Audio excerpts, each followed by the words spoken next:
The economy is the classic example where, because of usury, the wealth has been concentrated in so few hands that these people can now buy the politicians and have created a political system that is totally unresponsive to the needs of the overwhelming majority of the American people. And that is causing a reaction. Now, the reaction has to become conscious of what the causes are and come up with a program. That hasn't happened yet. And I think the main roadblock in discourse is this taboo about talking about Jews. You can't address the issue. If you're conservative, you're upset about pornography and abortion and gay marriage. And if you're a liberal, you're upset about the wars in the Middle East, and you're upset about the banking system and the looting of the manufacturing base of the United States. Well, there's one group of people that has all these things in common. And if we can't address that group of people, that group's pernicious influence on our culture, we're never going to get anywhere. There has been precedent. The Catholic Church has had a long track record of dealing with a Jewish minority in a Christian culture. And the name of that precedent is called Sicut Judaeus Non. And basically, no one has the right to harm the Jew, but on the other hand, the Jew does not have the right to corrupt your culture. That's a modus vivendi, I think, that needs to be brought back, and we need to have that discussion again. And we need to break through these taboos, because so far we haven't succeeded in making a dent in anything. They can subvert all of these institutions, and we can't even say who is doing the subverting. We can't even address the people who are doing the subverting.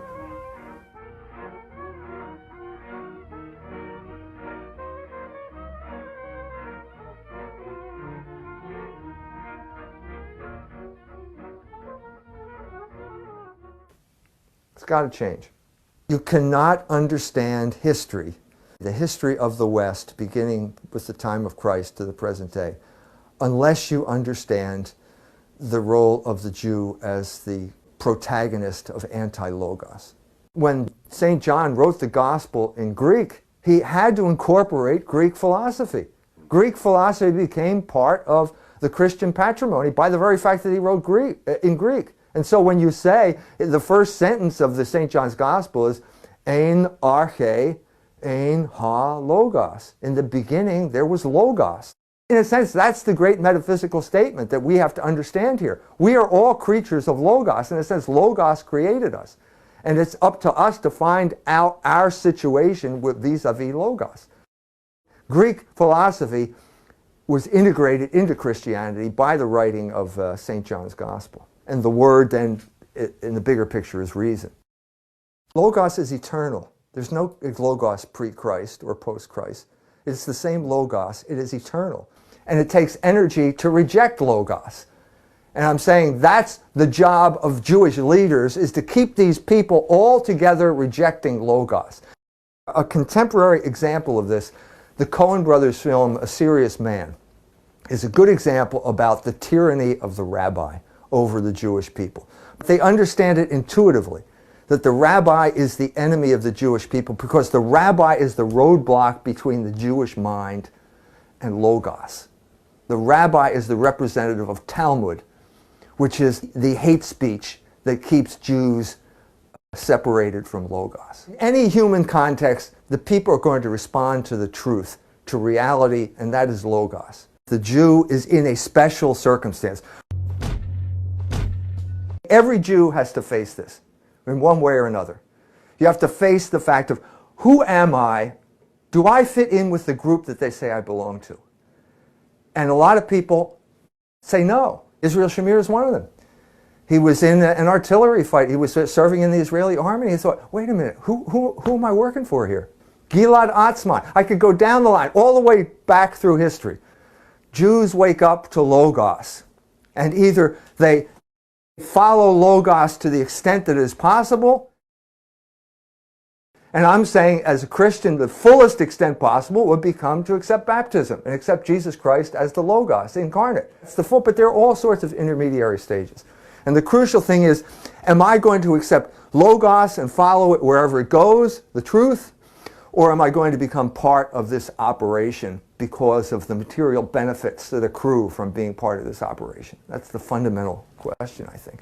You cannot understand history, the history of the West, beginning with the time of Christ to the present day, unless you understand the role of the Jew as the protagonist of anti-logos. This is exactly what Friedrich Rohmig said in his book, Der Sinn der Geschichte, the meaning of history. As soon as you say that there is a meaning in history, this is what the meaning has to be. This is the only possible meaning of history. His book is an attack on positivism, which says there is no meaning in history. It says history is meaningless. And no one believes that, ultimately, I think. Everyone believes that there's a meaning to history. But the only candidate that can fulfill this is the conflict, I think, between Jesus Christ and the Jews. The true meaning of history, because it has expanded now from that small beginning to encompass everything on earth. In a sense, there's not a culture on earth that has not been dragged into this conflict. Take China, for example, that had a culture that existed long before the culture of the West. They were dragged into this via Karl Marx.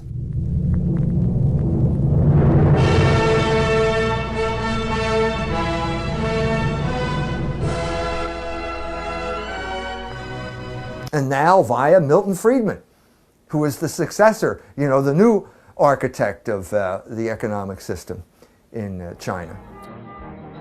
30-some years after the death of Christ, the revolutionary spirit reaches its fruition, and there's an uprising in Palestine, and they rise up against the Roman conquerors. And it ends in disaster for the Jewish people. The Jewish revolutionaries hold out at Masada, at this mountain redoubt, and they commit suicide. That's not the end, though. 60 years after that, another Jewish revolutionary rises up, and this man's name is Simon Bar Kokhba. He is successful in driving the Romans from Palestine for a certain period of time, and then gradually the Romans cut them off from the sea, and they take over one city at a time, and they basically start to starve them to death, so that they're now holed up in Jerusalem. At this point, a Rabbi Yochanan ben Zakkai, recognizes that the Romans are going to win, so he gets himself smuggled out in a shroud. He goes to the Roman general and says, "I'm a friend of Rome, please grant me one wish. I want to start a school." This is the man who starts Judaism. This is modern Judaism, because what happened in 70 was that the temple was destroyed. You cannot have Judaism without a temple, without a priesthood, and without sacrifice. That all was destroyed then, and so you have to reconstitute Judaism, and so it's this new entity that is younger than Christianity. It's not older than Christianity. And that is what gets started, and at that point, the Jewish people are dispersed throughout the Roman Empire, and eventually take up their abode in two main places, which are the enemies of Rome, the successor of the Roman Empire. The enemies of Christendom, which would be Turkey in the east and Spain in the west. And then take up positions of power, generally at this point in anti-Christian countries like Turkey and Moorish Spain. Rome was a culture based on usury. It was capitalism before there was capitalism. And capitalism is state-sponsored usury. So usury was in force in the Roman Empire, and the Jews did not bring it there. The Jews got involved in usury primarily during the Middle Ages as a crucial factor in history. It was the Middle Ages because Christians were forbidden to take usury on loans. And so what you have is a long, complicated process during which the Christians used the Jews. Florence under Cosimo de' Medici.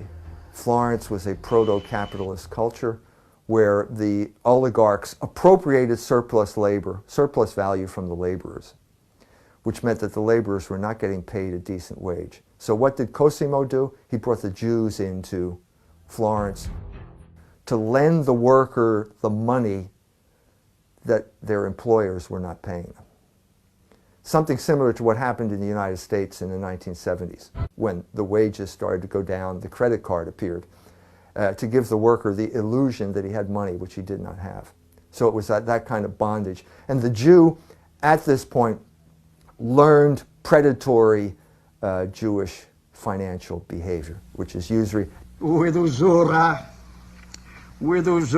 hath no man the house of good stone. 1239, when St. Raymond of Peñaforte introduced Nicholas Donin to Pope Gregory IX. And Gregory IX was stunned. He had never heard, the church had never known that there was a Talmud. But the written Talmud had been in existence for 600 years, the church didn't know about it. And so he said, this is awful that they would have these type of blasphemies in this book, that the Blessed Mother was a whore, that the father of Jesus Christ was a Roman soldier, that Jesus Christ is now buried up to his ears in excrement, burning excrement in hell. This cannot be tolerated in a Christian society.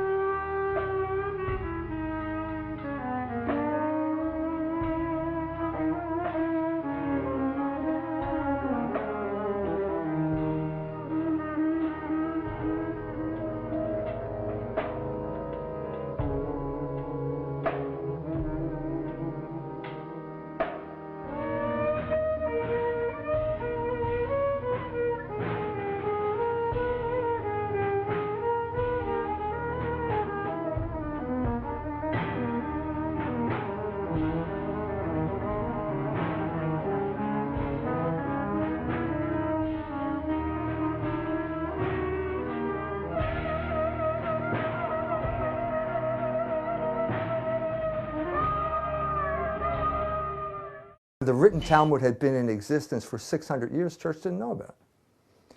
And so he said, this is awful that they would have these type of blasphemies in this book. This cannot be tolerated in a Christian society. So he turned to Raymond of Peñaforte and he said, I want you to put this book on trial. And if it's found guilty, burn it. And I want you to dedicate your order to the conversion of the Jews and the Moors. And what that led then to Thomas Aquinas' Summa contra Gentiles, Raimondo Martini's Pugeo Fidei adversus Judeos et Mauros. It was the most successful conversion campaign in the history of the church, I'd have to say, or certainly one of them. They had either converted or they had left and gone to Poland. In a sense, you could say, well, they were forced. There was an element of coercion there. And that's one of the most tragic histories, tragic chapters in the history that I wrote, because what you saw from a theological point of view, the minute the Catholic Church understood that there was such a thing as a Talmud, they worked for the conversion of the Jews because they understood this is a totally wicked ideology. It is an anti-Christian ideology. To understand the crux of the matter, you have to go back to Alexander VI, which many people consider the worst pope of the history of the papacy. He was a Spaniard. The Renaissance papacy was decadent, it was carnal, it was involved in the accumulation of wealth. And the reform in the church came through the mendicant orders, the Dominicans and the Franciscans.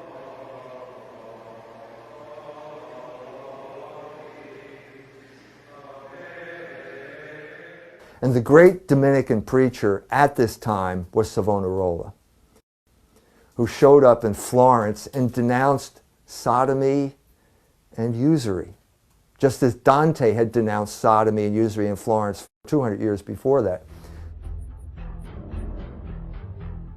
The papacy had to respond, and the papacy, because Savonarola hated the papacy and because he was hoping that the King of France would come in and depose the Pope, Alexander VI turned on Savonarola and basically connived in his death.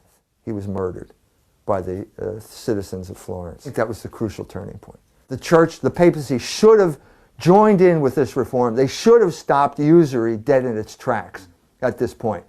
Because they did not, the next time the church did not stop being corrupt. And the next time the protest came, it was Luther.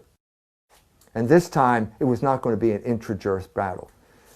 because the aristocracy saw its chance to steal church property and confer on Luther the status of state church in exchange. And that, once that happened, the church's police power was broken, and that began the rise of capitalism, what we call capitalism now, which is basically state-sponsored usury.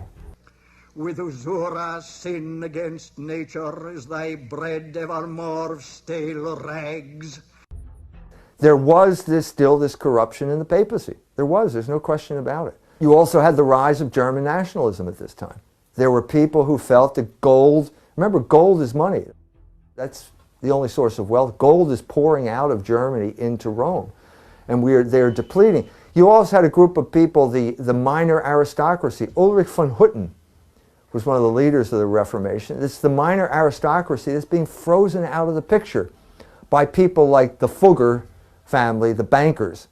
The aristocracy is bound up with land, and you've got all these guys who are paying you in bushels of grain, and you need money, and you're frozen out of the money operation, and the leadership is being taken over by these banking families in Augsburg, like the Fuggers. And so you've been disenfranchised, and that becomes a disenfranchised aristocracy is probably the best revolutionary cadre you can have, and that's precisely what Ulrich von Hutten was. So you add that to Luther's situation, which is exactly the situation with the Hussites, of monks who were carnal. Zalewski in Defenestration of Prague, a monk like Luther, a monk like Thomas Müntzer. These were people who hated the evangelical councils. They didn't want to live that way anymore. They were sick of celibacy, sick of fasting, all this type of stuff. The classical world knew about usury, and all of the leaders, the intellectual leaders of the classical world, whether the Hebrew writers or the Greeks, knew that it was toxic and you had to prohibit it. The most hated, and with the greatest reason, is usury, which makes a gain out of money itself and not from the natural object of it. For money was intended to be used in exchange, but not to increase at interest. And this term interest, which means the birth of money from money, is applied to the breeding of money, because the offspring resembles the parent. Wherefore, of all modes of getting wealth, this is the most unnatural. Aristotle, 350 BC. But the empires all practiced usury, and the Roman Empire was the classic instance of a usurious empire. Usury then concentrated wealth into fewer and fewer hands. It reduced workers to slaves that would work on huge agricultural operations called latifundia, and it indirectly brought about the collapse of the Roman Empire. Christianity arose to fill the gap left by the collapse of the Roman Empire. And oftentimes they simply took over whatever was left of the mechanism of the Roman Empire. And so diocese is a word that's a Roman designation of an administrative unit, and it's obviously a Catholic designation of a unit. But the difference was that Christianity understood the value of labor in a way that no usury empire can, because there are fundamentally two choices. Either you think that money can copulate, then that's all you need, because you can just put two coins together and they will copulate and you'll end up with 3 coins. If you don't believe that, then you have to accept the premise that labor is the source of value. And this is precisely what the church did. The people who saved civilization were the Benedictines largely, the Benedictine monasteries, and their motto was ora et labora. And for the first time in human history, you had a culture that honored labor.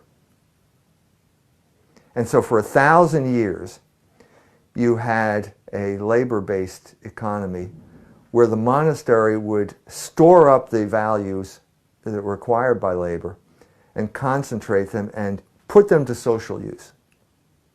This was unprecedented. It's in a sense a unique period of history, because it was the period of history where the Catholic Church had hegemony over the culture, total hegemony. This was also a period during which economic exchange almost went out, almost ceased. And in some areas, there was basically not a monetary economy. So in places like Venice, it still was a monetary economy, never stopped being that. But in the interior of places like the Holy Roman Empire, you had an economy where you owed your lord labor, or the produce of your labor.